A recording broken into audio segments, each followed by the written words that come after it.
Good morning, Bankbridge students. Mr. Bob here to teach you about carpentry and life skills.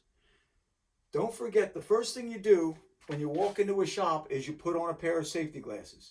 Now remember, always wear your safety glasses. One other thing, Mr. Boucher's been complaining about this hinge. I think I'm going to oil it today. There we go. A nice can of oil. Let's see if it fixes it.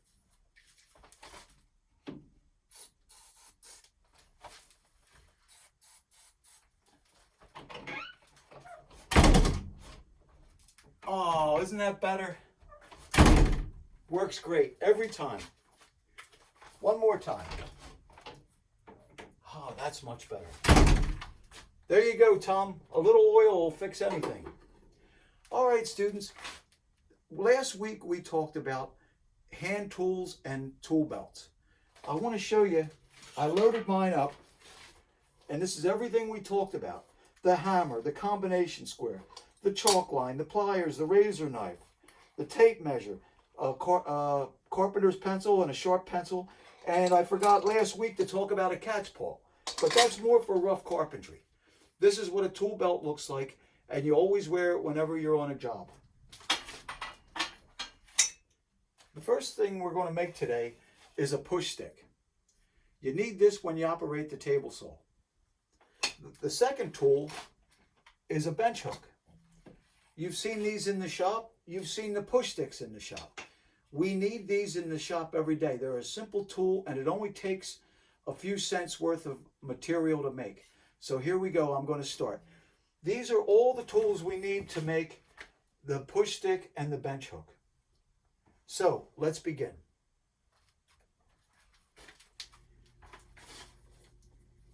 Here's the two tools we're making in the book. This is the bench hook, this is the push stick. We're going to follow these plans. Over here I have a piece of wood.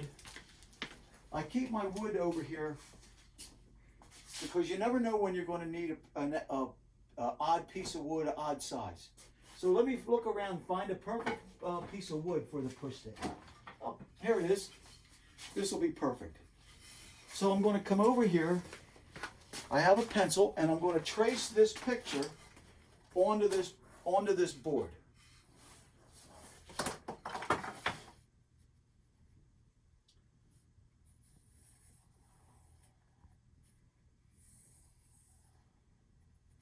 Very good. There it is. Now I've traced it and I put a mark here. I'm going to go to the drill press and drill a 1-inch hole at the end of this for hanging on my table saw. Here's this. Oh, here's a hammer right here. I always like to start my drill, my hole first. It helps. What do you say? Hit it! Over to the drill press. I already have the drill press set up. And we go almost all the way through. Always holding on to the stop. And it's going to come to a halt. There it is. It bottomed out. Flip it over. And then we're going to just drill that out. Nice and clean. It gives you a nice clean hole. Perfect. A little lifesaver. Put this over here. Mr. Boucher will be proud that I'm cleaning. Good. I'm going to go to the bandsaw and we're going to cut this out on the bandsaw.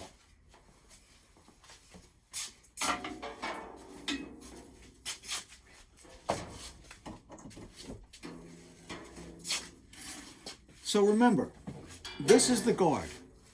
You only want the guard up 1/8 to 1/4 inch above the stock. It's for safety. It's extremely dangerous. So if you were to slip, you wouldn't go into the blade. So here we go. First thing I'm going to do is cut it off.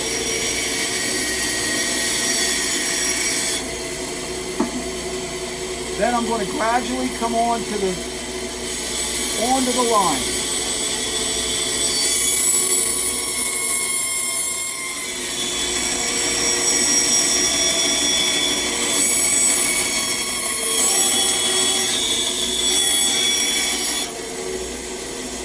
Now I'm going to go in for the notch.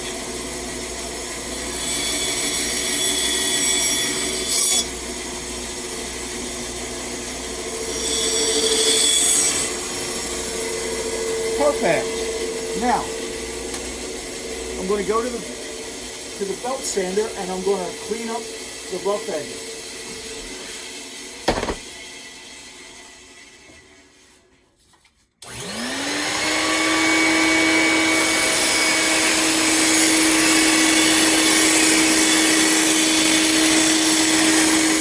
Perfect push stick.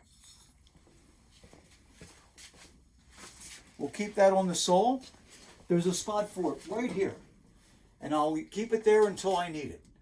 The next thing we're going to make is a bench hook. I've found these in my scrap pile. 5/4 stock. And an old piece of plywood that's good for nothing. It's too small to use for anything. This bench hook will be perfect for it.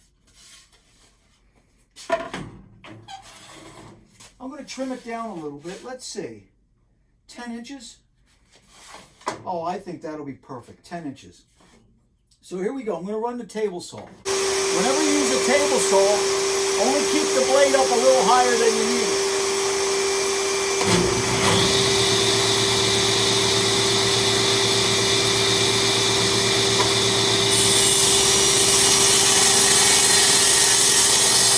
There's one cut.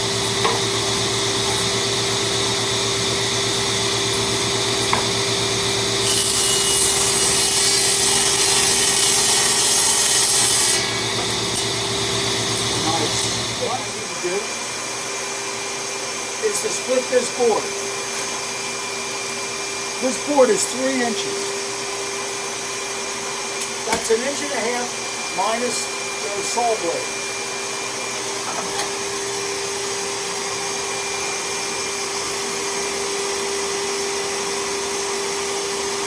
Now this board needs to go up. This blade needs to go up. Now I get to use my push stick.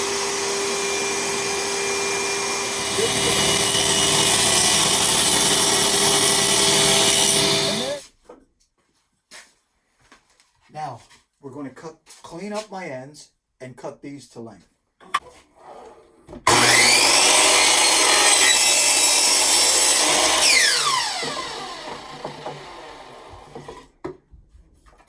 Nice and square.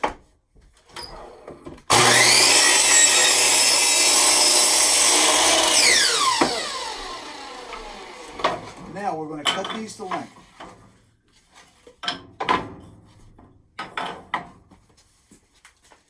Sharp pencil. Come over here. Just like this. There's one.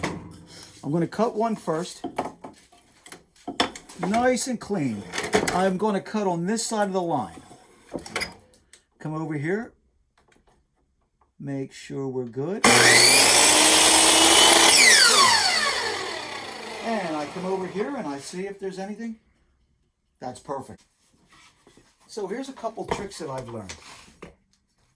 First thing, let's see, 10 inches.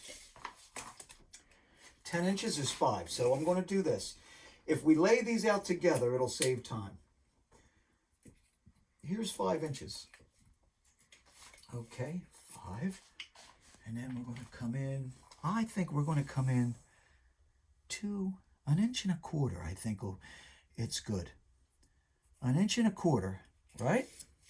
So, the whole idea, I was taught pattern nailing, pattern screwing. So I'm going to hold this here. And when a carpenter looks at it, they realize that somebody spent the time to do a proper layout. So I'm going to line this up, cut it. Cut the line there, spin it around this way, And I'm going to continue these lines. This way they're identical. And look at all the time I saved. Just like this. Laying out. Spin it around. And what do I say in shop all the time? A good carpenter has good layout. I hold this here. There it is. And my middle one. My 5-inch. Nice and even still. Run that down. Now I need to find the center of that board. That board I said was just shy of 1.5 inches. So let's do this 7/8 here. 7/8. Tap, tap. This starts the drill. Good. And here. Now, I'm going to take this board. I have a Forstner bit, 3/8. I'm just going to bury it into till the top of the Forstner bit disappears. Nice and easy. There. And as we do in the shop all the time, I like to get a little poker.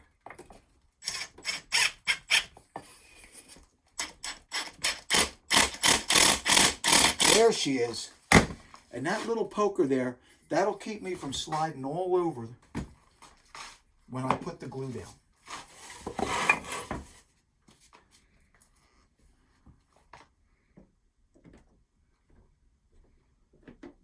Good.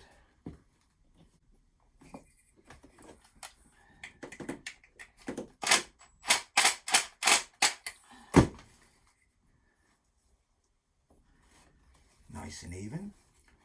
The screw has bit. Now it can't go anywhere. If that wasn't there, they'd be sliding all over. That glue would be making it slide all over. Now, here we go. There it is. Perfect. And out comes the glue. That means you got it when the glue squeaks out like that. Here we go. Nice. So I'm going to get this started. And before I send it home, I want to make sure I'm nice and flush all over the place. Nice, nice, nice, nice.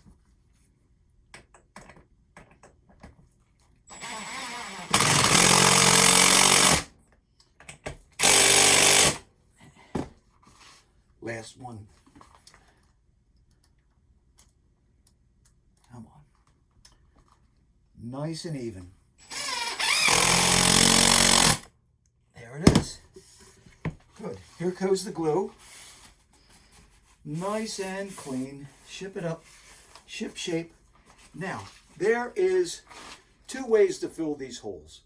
I'm going to fill these 3 with wood plugs, and I'm going to fill these 3 with wood putty. So, I like the plugs. We just put a little glue in these plugs. They're homemade plugs. They do sell them at the hardware store, but they get very expensive to buy. And all I like to do is drop these in. Just like that. You can tap them in with a hammer. Sometimes if the dowel is swelled up from the humidity, or you could just gently push them in. There's that.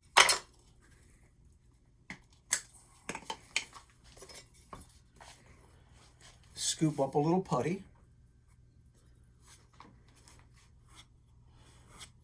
Fill it in. There is 2 ways to fill these holes. Now my wood plugs will be drying a little bit. These putty holes will probably take overnight, and then you sand them clean. Get in there, you. There's that. Now, I'm going to show everybody what a wood bench hook is for.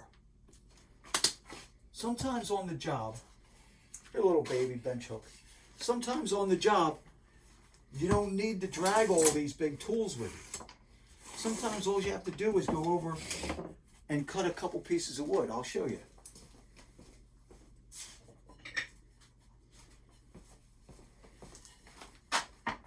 So you would measure. Like I said, good carpenter has good layout. I take this, strike the line, go all the way around. That way you can keep the saw nice and straight. Just like this. So I laid out, I lock this in. I have this hooked, all the weight's coming up this leg, down the shoulder, and it has this locked in. I take the simple dovetail saw, and I just follow that line. That bench hook is keeping me straight. And that's what a bench hook's for. These tools are probably about 85 cents, 35 cents, I have no idea. But they are very valuable in your shop. I would suggest you make one immediately. I'll see you next week in the shop.